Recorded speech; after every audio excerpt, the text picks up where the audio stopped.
Hey there. You are listening to the In Kinship Podcast, a podcast for makers who crave a vibrant, joy filled, lit up life on their own terms. And I'm your host, Tina Vandenberg. Thanks for being here. This morning, I worked in a coffee shop. It's not something I do very often. Those of you who have been following me for any length of time, you know that I work primarily from home. I have both my own business, Kinship Handwork, where I teach women how to sew clothing that they love. And I also do graphic design work for Charm Patterns. And I sometimes feel a little lonely in my experience, right? Like I'm here, I'm in my studio, I'm by myself. I just have my cat, who, in the ways of cats, when you want him to give you affection, he's like, no thanks. I'll see you later. And so, it's very dissatisfying relationship most of the time. And so I thought, I'm going to embrace being around humans. So I sat at the coffee shop. I had a delicious coffee and I got my sketchbook out and I started to daydream and work through what I want to offer in my next season of With Ease. So those of you who have been following know that I am just finishing up season 1 of With Ease, which is my course. It's a live virtual course where I teach people how to take a core pattern, sewing with knits, which is my forte, create a garment, get that fit nailed down on that garment, and then create 3 additional garments from that initial garment, because that's my favorite way to sew, right? I love to draft patterns. I love to draft patterns from scratch. I love to have blocks that I can do that with. But when I began sewing, my favorite thing to do was to find a pattern that was pretty basic, didn't have a bunch of embellishments or a bunch of details. Once I got the fit really down for me and I took the time to make that happen, then using that as a jumping off spot for new patterns was so exciting and so empowering. And I think that, gosh, doesn't that just speak to life in general? Like, once you find sort of a framework that works well for you and you have it fitted to your unique self, then taking that framework and altering it means that the new things that you're going to do are still going to fit you. So the beauty of doing this with ease is that you start with a garment that you have taken the time to fit. We would do that together. We work through that. It's super fun. It's sort of frustrating for some people until you get through it and you're like, yes, look, I have this thing that fits me really well. That is the way of learning, as I'm sure you know. Like, it's always a slog. At some point in the learning process, it's a slog to get through. And then once you break through and you have success, or you have just an inkling of success, or you have like a half success, whatever that might be, then it changes how that experience feels. And you start to assimilate what you've learned, and it just becomes this beautiful experience.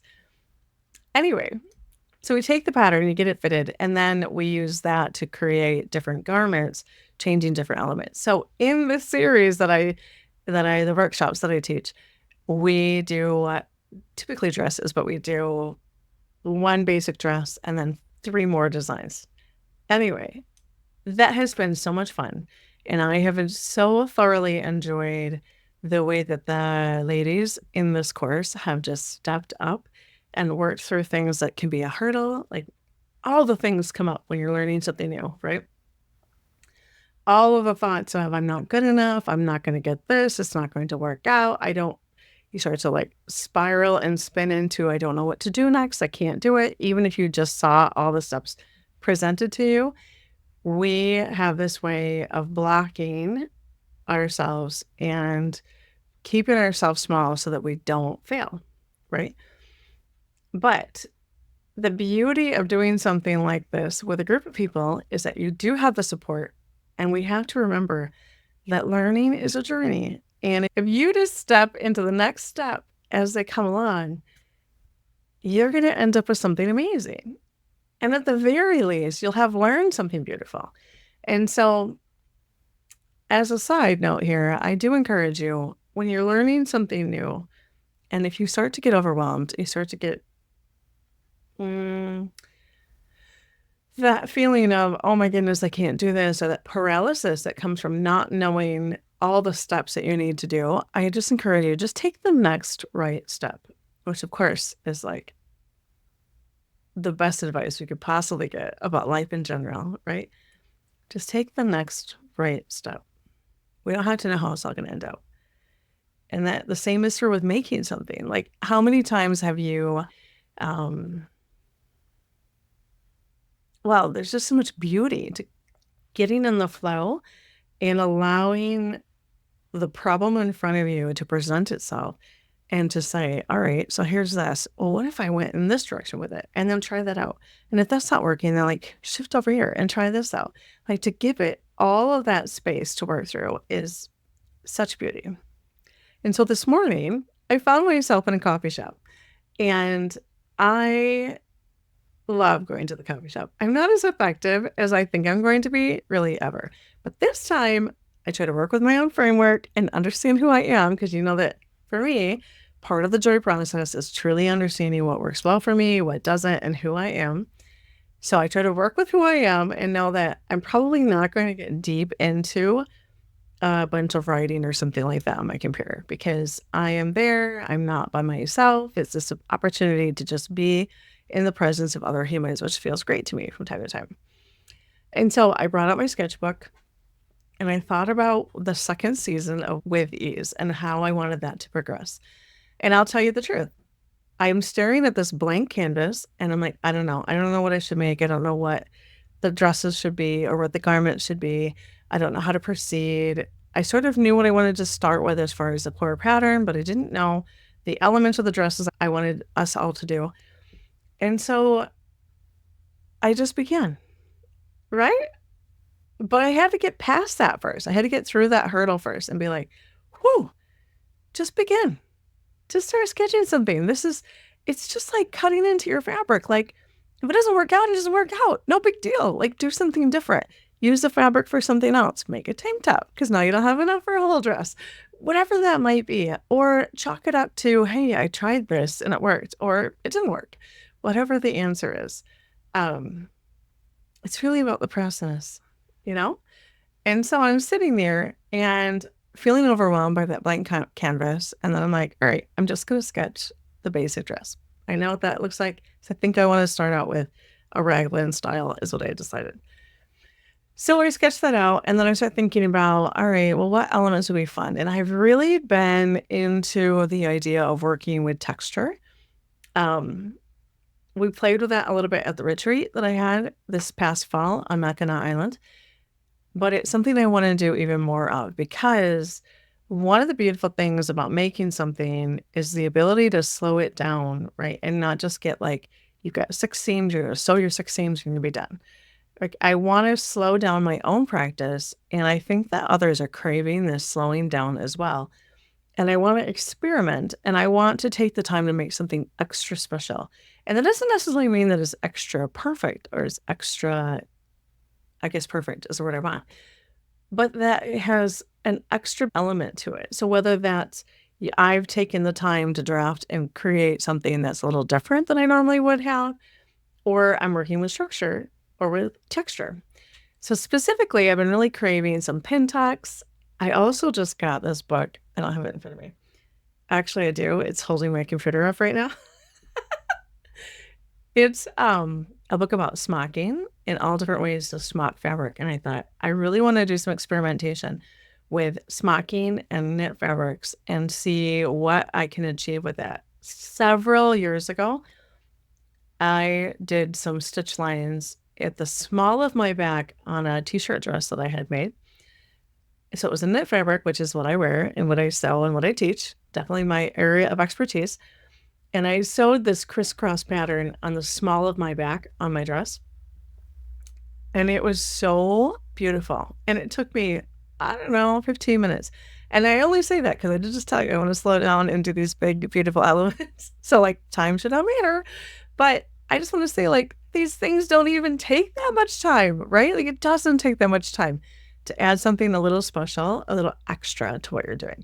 And obviously this can pertain beyond just sewing, and it could pertain to anything. It could pertain to when you make the next birthday cake if you take the time to maybe make up some frosting with a different color and do some decorative thing on it, right?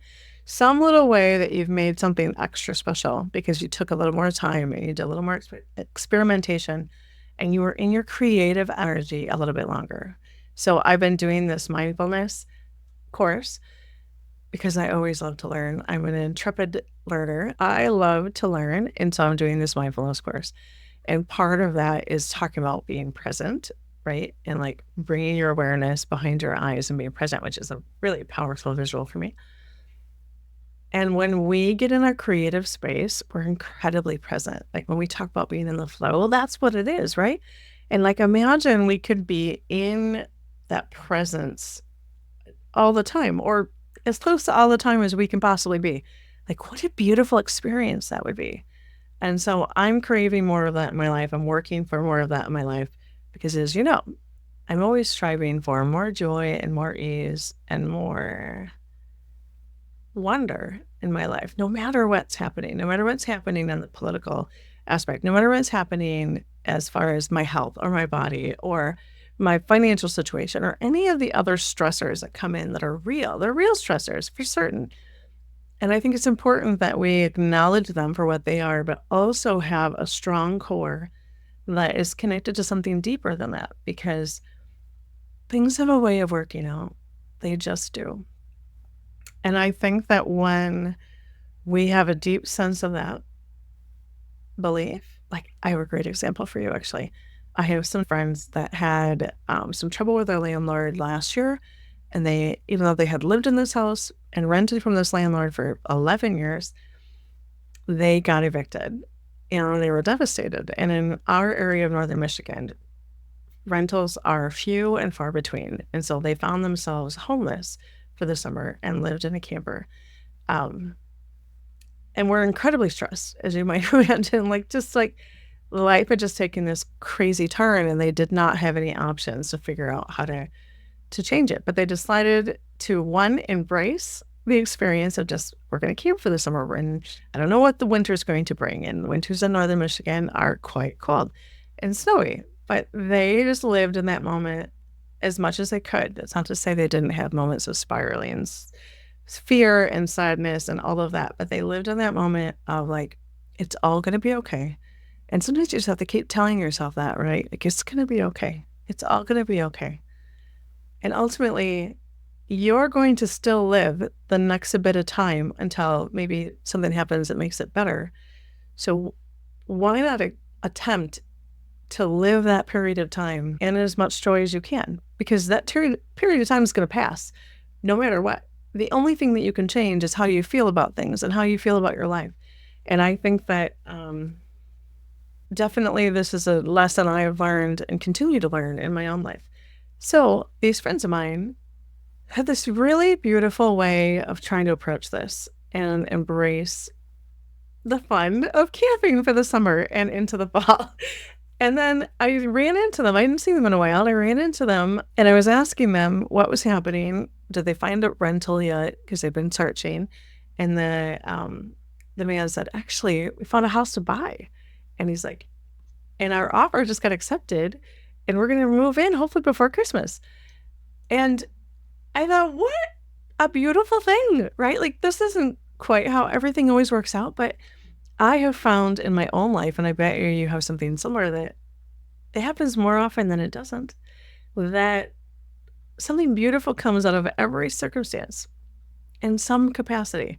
And that's not just like sugarcoat things and say that everything has to have this silver lining, because sometimes things are really hard and we have to acknowledge that as well. But we can both acknowledge that something is hard and feel the hardness of it and feel the sorrow or the fear and acknowledge that it's there and let it be there. And also find ways to ground ourselves and be in joy and enjoy the life that we have. Because in my experience, life is full of ups and downs all the time.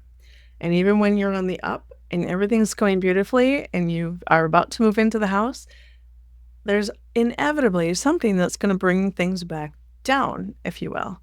And so my goal in life is to figure out how to maintain that feeling, how to maintain my groundedness and my center and my joy, no matter what. Because we can hold space for both things. We can both feel our sorrow and have a base container of joy. So I just thought, when I talked to this friend, I was so delighted because I thought, oh my goodness. First of all, like, how beautiful is this? Had they not been evicted, like, they were comfortable where they were, right? They were just kind of floating through. They were comfortable. They didn't love their house. They didn't love where they were. They didn't love their landlord. There was some conflict there. But they just were comfortable. They didn't want to change because change is hard. Change is so difficult for us to do sometimes. And so their lives changed without them wanting it to.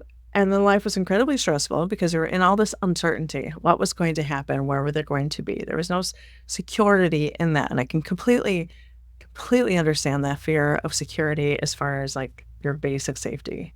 And that goes. And then they find a house that they just are in love with and they get accepted. Their offer gets accepted and they have the money to pay for it. And that would never have happened had they not been evicted. So I'm like, those kind of stories always excite me so much because you just never know what's going to happen in life. And all we need to do is take the next right steps. And I think part of that is finding that joy and being creative, right? Is part of that presence and finding that joy. And they're also interconnected. I know I'm very rambly today and I'm sorry for that. But, if you're here, you know that that's just what happens from time to time. And so I sat down. I'm in this coffee shop. Let's go back to that coffee shop. I sat down. I got out my sketchbook and I'm like, just begin. Tina, just begin. Just begin. And I started to sketch out some ideas. And I did it on a big piece of paper that was not in my good notebook, but was in a different notebook because then it wasn't precious. It wasn't like, oh no, I don't want to mess anything up. I just let it flow. And I'm encouraging my students to do this as well, especially when it comes to pattern drafting. Like, just be all right with experimenting and seeing what happens and doing it a second time if you need to.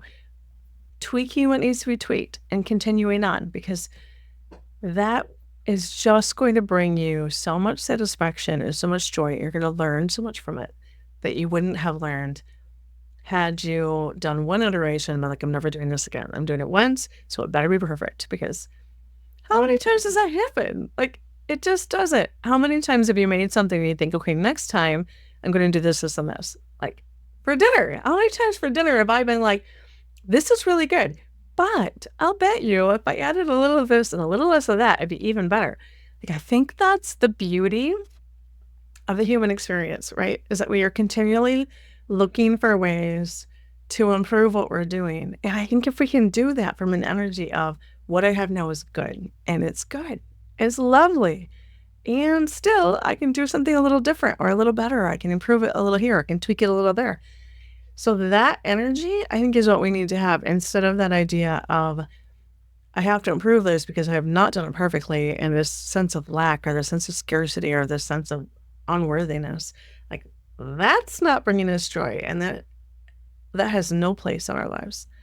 I'm not saying we don't feel it. I'm not saying we don't have to work through it. I'm not saying that we don't have to come up with practices that dissolve that, practices that heal the nervous system and remind us that whatever we've done right this moment is beautiful and it's perfect.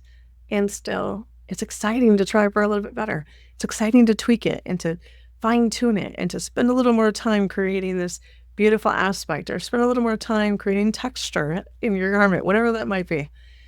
So I sketched.